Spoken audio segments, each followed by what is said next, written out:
ملګرو نن مونږ د یو داسې شخصیت خواله راغلي یو چې هغه د ستارو محتاج نه دی. هغوی په ریډیو باندې، په اخبار او په رسالو په مختلفو ذریعو باندې د پښتو د ژبې خدمت کړی دی. د هغوی خواله راغلي یو. هغوی د جرمني نه راغلي دي.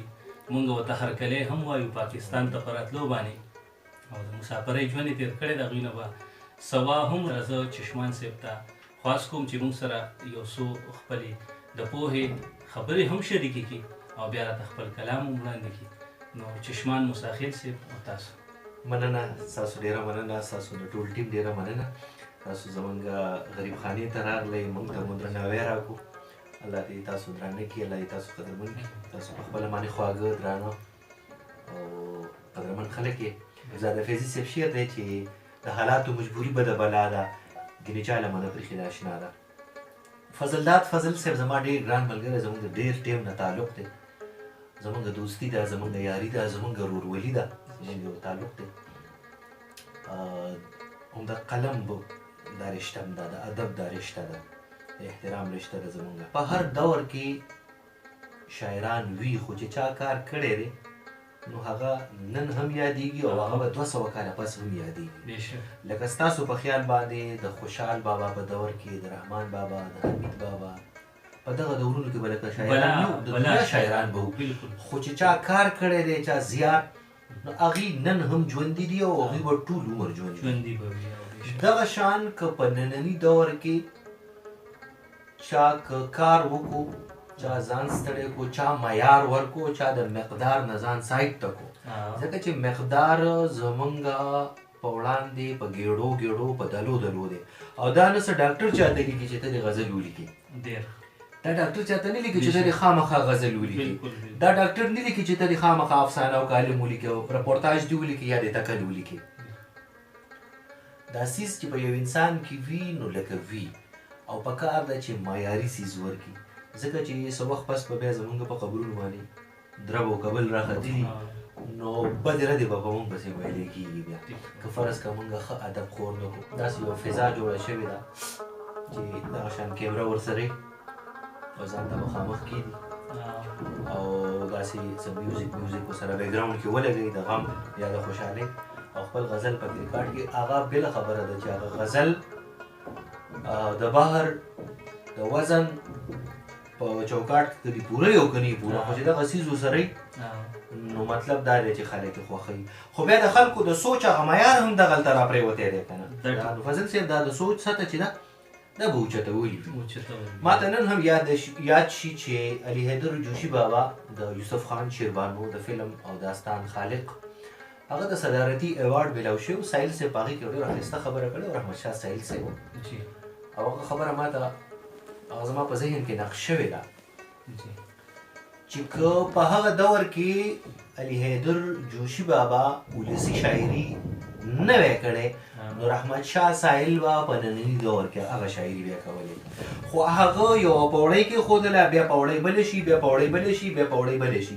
نو د سوچ دا معیار او د لیک دا معیار دا کم از کم اوچتول پکار دي، او دا د ارتقا د عمل نه، د ارتقایي عمل نه تېرېدل پکار دي.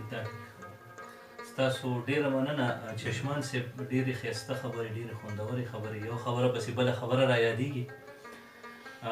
تاسو دلته چې په پاکستان کې وئ نو تاسو په دوران یو رساله چلېدله د پښتو یوه مجله وه، د هغې ایډیټر هم وئ. هغې نه وړاندې یا د هغې نه وروسته جرګه اخبار د پېښور چې کوم و، په هغې کې هم تاسو ایز ایډیټر کار کړی و. د هغې نه علاوه چې کوم دی نو تاسو په ریډیو باندې مختلف پروګرامونه چلولي دي، او دغه شانتې په جرمني کې هم تاسو خپلې هلې ځلې جاري ساتلي دي. تر دې دمه چې تاسو څونه لیک کړی دی نو زه وایم چې خو به مجموعه به تقریبا قابو شوي. زه د 95 نه تقریبا هغه ټایم کې زه په میټرک کې وم، 10م کې وم. ریډیو ته به زما تګ راتګ کېدو. هغه ټایم کې د ماشومانو پروګرام و بهادور، هغې له به تلو. نو هغه شوق او هغه د میډیا او د دغه څیزونو د جراثیم چې کوم و که نه دا وو. نو زه به تلم راتلم کور نه په پټه باندې، کور طرف نه اجازه داسې نه و میلاو، نو ریډیو ته به تلم. نو زه بیا ریډیو ته رالم، او ریډیو ته چې بیا راغلم نو بیا ورسره اف ام یو چینل چې سرکاري چینل دی، اف ام 101، هغې کې بیا ما کار کوو. ما کرنټ افیر باندې پروګرامونه کړي دي، هنداره پروګرام ولولي صاحب سره مې کړي دي، میرزمان صاحب سره مې کړي دي، دا مشهور قرباني دي د هغه پروګرام. د دې نه علاوه په دغه دور کې بیا زه د پښتو یو اخبار و جرګه، هغې کې د ایډیټر په توګه باندې ما کار کړی دی، او د 2015 نه واخله تر 2009 پورې زه د دوران رسالې چې د پېښور یو دغه وخت یو بله رساله هم تاسو ماته یاد دي، د اردو یو رساله وه، د اردو رساله وه، پلیټفارم هغې کې زه ایډیټر وم، هغې کې د شوبې صفحه ما سره وه، هغه د اردو یو میګزین و او هغه رساله وه. هغې سره سره بیا مختلفو ځایونو ته د تلو اتفاق شوی دی د ایوارډونو دپاره، چې ایوارډونه راته میلاو شوي دي، چې په هغې کې مطلب قطر ته تللي وم، چې هلته د قطر سفیر، پاکستان سفیر چې کوم دی هغې ما ته ایوارډ راکړی. ډېره د ویاړ. بیا په 2011 کې زه دغه ته لاړم، بهر لاړم. تر دغه ټیمه پورې زه په پاکستان کې ریډیو سره او هغې کې به ما ادبي پروګرام هم کوو او یو عام پروګرام هم پکې ما کوو. نو چې هلته بس لاړو نو لاړو، او هلې ځلې تقریبا چې هلته هم ورسره روانې دي. ډېر ښه. زه چې د کم وخت نه تاسو پېژنم نو ماته ستاسو هغه وخت یاد شي چې تاسو راغلي وئ او زمونږ لومبی ملاقات و غالبا چې د دیپک صاحب یو کتاب چاپ شوی و او ستاسو د ګورمان راز صاحب په سکول کې یو پروګرام و، زمونږ ملاقات دلته وشو. بیا د ساحل صاحب ځای کې ما تاسو ډېر ځله لیدلي یې، داسې په هغه منظري بابا کې یو پروګرام، هغه د 2000 خبره ده، هغه د 2000 ده. ښه، لکه دا خبرې ما ته یاد شي او د ډېر وخت بلکې تاسو یو زوړ تصویر مې تېره ورځ باندې په میډیا باندې وکتو، په سوشل میډیا، چې د اجمل بابا سره په څنګ کې ناست یې او شاهکار صاحب د سره و. نو هسې سوچ مې کوو چې ګوره د دې خلکو ستاینه پکار ده، دا خلک چې دوی نه دوی سره څه خبرې اترې کول پکار دي، دوی مخې ته راوړه پکار دي چې یاره د دې خلکو خدمات دي په دې ادب کې، پکار ده چې موږ د دوی ستاینه وکړو او د دې خلکو نه څه استفاده وکړو، ځکه چې دا خو پکار ده یو چینل دی یو سړی چلی یا یو سوشل میډیا ده، نو په دې باندې موږ د پښتون هغه اړخ مخې ته ولې نه راوړو چې کوم اړخ بنیادي طور چې کوم دی نو د ده د روایاتو سره تړلي شوي دي، د ده د مطلب دا دی د ده د ژوند ژواک سره تړلي شوي رنګونه چې هغه مونږ را مخې ته شاعري کول هغه دي چې یو بنیادي طور سړی لیکوال یو هغه د هغه سیس په رموز او اوقاف باندې پوهې، د هغې په هغه حقوقو باندې، د هغې په بنیادي حکایه باندې پوهیږي. زما خو یو کوټیشن میسج دی دا چې معیاري څیز، معیار په هر دور کې معیار دی، په 2050 کې معیار دی، 2050 کې، او هغه په 3000 کې معیار دی، او هغه په 2020 کې نن هم معیار دی، او هغه خوشحال بابا کړی و، رحمان بابا کړی و، په هغه دور کې معیار و. نو باید چې موږ په ګېډو ګېډو په پنډونو پنډونو افسانې ولیکو، په ګېډو په پنډونو پنډونو باندې موږ شاعرۍ وکړو، موږ دې لږ څه وکړو. سیف الرحمن سلیم څو غزلې لیکلي په خپل ټول ژوند کې، خو هر غزل یې لکه غزل دی. نو پکار ده چې موږ معیاري ادب خور کړو. چشمان صاحب تاسو خو په افسانه باندې هم کار کړی دی او ډېر هم کړی و، بلکې ستاسو پکې ډېره ښه تجربه هم ده. نو په دغه حواله سره کوم راته وي چېرې ستاسو څونه افسانې به لیکلي یا په راتلونکي وخت کې داسې د نثر د کتاب ضرورت هم دی، پکار ده چې ستاسو یو کتاب راشي، یو څه اراده څه نیت؟ افسانو کتاب زما د افسانو نه ډېر دی، افسانې ډېرې دي زما، ښه 2 افسانې دي تقریبا، او کتاب کې خو کتاب ډېرې دي لکه، او شاعري تقریبا چې برابر ده، خو شاعري مې لا د هغه معیار نه ده چې چاته مخې ته کېدم چې هغه به کتونکو ته پته ولګي چې کم معیار دی هغه به مونږ. او د افسانو کتاب برابر دی، سفرنامې مې لیکلي دي هغه برابر دی، ریپورتاجونه دي چې د بهر ملکونو دغه ډېر زیات شوي دي، د یورپ تقریبا ټول ملکونه، نو هغې ریپورتاجونه دي او خاکي دي، په ملګرو مې خاکي لیکلي دي، اردو کې چې ورته انشائیه وایي، خاکي مې لیکلي دي.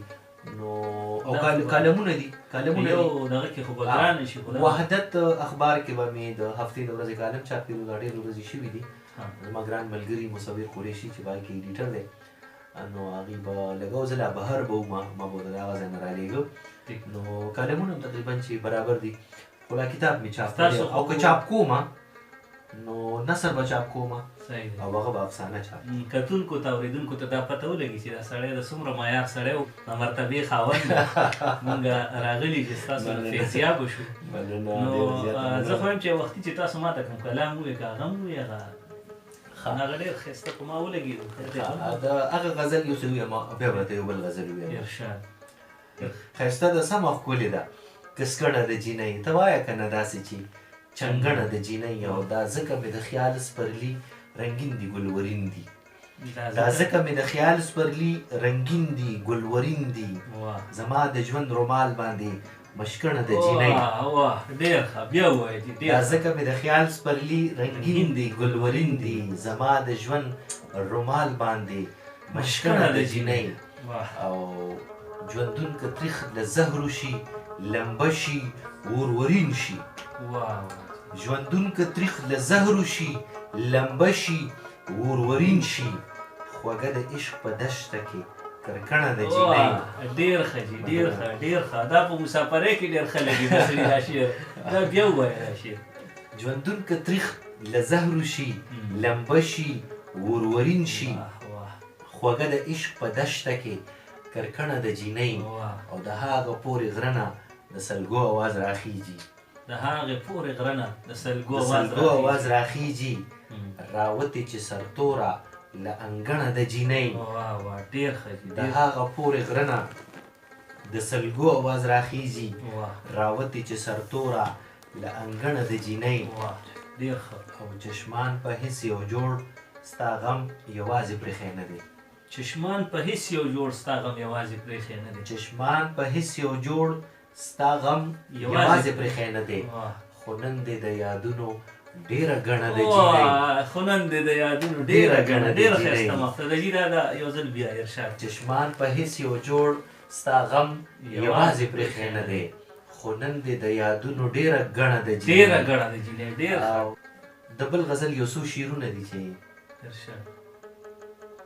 زړه هم ستا د لاسه دا هر څه وړمه زړه هم ستا د لاسه دا هر څه وړمه زړه هم ستا د لاسه دا هر څه وړمه نوره دې یوه خبره نه وړمه ډېر ښه جي ډېر ښه نوره دې یوه خبره نه وړمه نوره دې یوه خبره نه وړمه ډېر ښه او وخت داسې خپل موټي کې رانغښتی یم وخت داسې خپل موټي کې رانغښتی یم وخت داسې خپل موټي کې رانغښتی یم وړی نشم د خپل ځان نه درانه وړمه واه جي ډېر ښه جي ډېر ښه زبردست وخت داسې خپل موټي کې رانغښتی یم وړی نشم د خپل ځان نه درانه وړمه ډېر ښه او شعر دی پکې چې مرګ هم د تندي نه خوله وچه کړه مرګ هم د تندي نه خوله وچه کړه نور به چې لا څومره پښتانه وړمه واه جي ډېر ښه حد دی جي مرګ هم مننه مرګ هم د تندي نه خوله وچه کړه نور به چې لا څومره پښتانه وړمه.